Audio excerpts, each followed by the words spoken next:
ধরুন কোনো দেশের স্বপ্ন আকাশচুম্বী বিল্ডিং, আধুনিক সেতু, মেট্রো রেল কিংবা বিশাল কলকারখানা করা। কিন্তু প্রশ্ন হলো, কে দাঁড় করাবে এই স্বপ্নগুলো?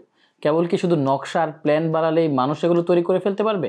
না, নকশার প্রতিটি লাইনকে বাস্তবে রূপ দেওয়ার জন্য দরকার কারিগরি শিক্ষায় গড়া হাজারো হাত। সেই হাতের নামই হচ্ছে ডিপ্লোমা ইঞ্জিনিয়ার।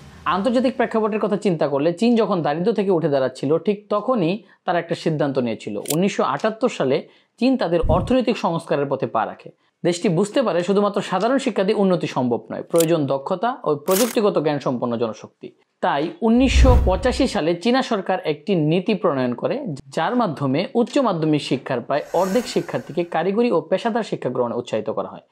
1985 সালে প্রায় 3 মিলিয়ন শিক্ষার্থী কারিগরি পেশাদার শিক্ষা গ্রহণ করত, যা 1978 সালের তুলনায় উল্লেখযোগ্যভাবে বৃদ্ধি পায়। এই উদ্যোগের ফলে চীন তার অর্থনীতিতে বৈপ্লবিক পরিবর্তন আনে।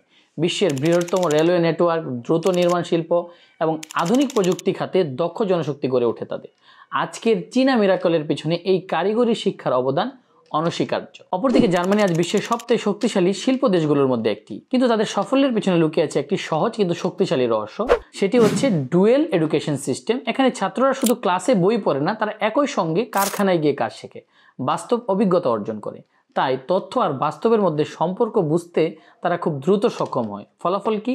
ফলাফল হচ্ছে অর্ধেকেরও বেশি ছাত্রছাত্রী ভোকেশনাল শিক্ষা বেছে নেয়, আর 90% বেশি সরাসরি চাকরি পায়। ধরে নিন একজন ছাত্র সকালে ক্লাসে বসে নতুন নতুন ধারণা শিখছে, বিকেলে সেই ধারণা ব্যবহার করে কারখানায় কাজ করছে।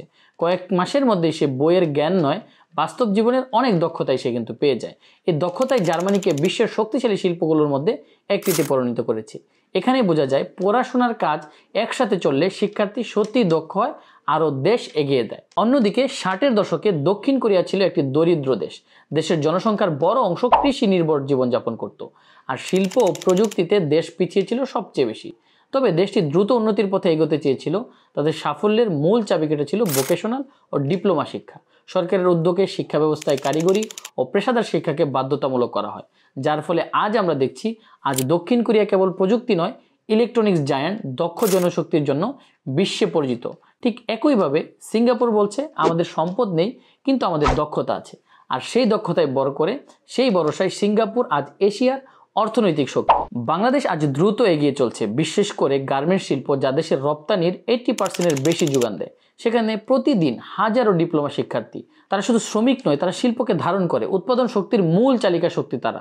শুধু গার্মেন্টস নয়, দেশের বড় বড় প্রকল্প যেমন মেট্রো রেল, পদ্মা সেতু, বিদ্যুৎ কেন্দ্র, এই সব প্রজেক্টের মাঠ পর্যায়ের নায়ক কারা? তারা হচ্ছে ডিপ্লোমা ইঞ্জিনিয়ার। প্রতি বছর প্রায় 2 লাখ শিক্ষার্থী বাংলাদেশ টেকনিক্যাল এডুকেশন বোর্ড থেকে পাশ করছে।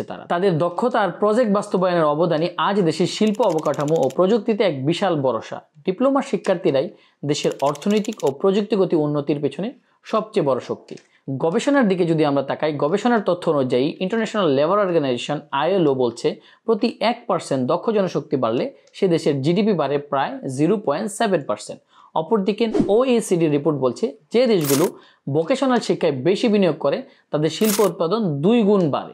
অন্যদিকে ইউনেস্কো 2025 সালের মধ্যে বিশ্ব শ্রমবাজারে সবচেয়ে বেশি চাহিদা হবে টেকনিক্যাল স্কিল প্রার্থীদের। একজন বিশ্ববিদ্যালয় প্রকৌশলী হয়তো ডিজাইন করবে, ভবিষ্যতের শহরের পরিকল্পনা তৈরি করবে, কিন্তু সেই শহরের ইট, পাথর, তার, বিদ্যুৎ সব কিছু দাঁড় করাবে একজন ডিপ্লোমা ইঞ্জিনিয়ার।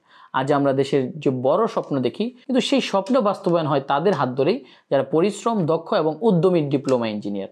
ডিপ্লোমা ইঞ্জিনিয়াররা শুধু কাজ নয়, তারা দেশের অগ্রগতির মূল শক্তি। তাদের পরিশ্রম আর জ্ঞান দেশের শিল্প, প্রযুক্তি আর ভবিষ্যৎকে এগিয়ে নিয়ে যাচ্ছে। চলুন আমরা তাদের সম্মান করি, তাদের বিশ্বাস করি, কারণ একজন ডিপ্লোমা ইঞ্জিনিয়ার শুধু প্রজেক্ট নয়, দেশের স্বপ্নকেও বাস্তবে রূপ দেয়। ডিপ্লোমা ইঞ্জিনিয়ার দেশের গর্ব, দেশের শক্তি, দেশের ভবিষ্যৎ।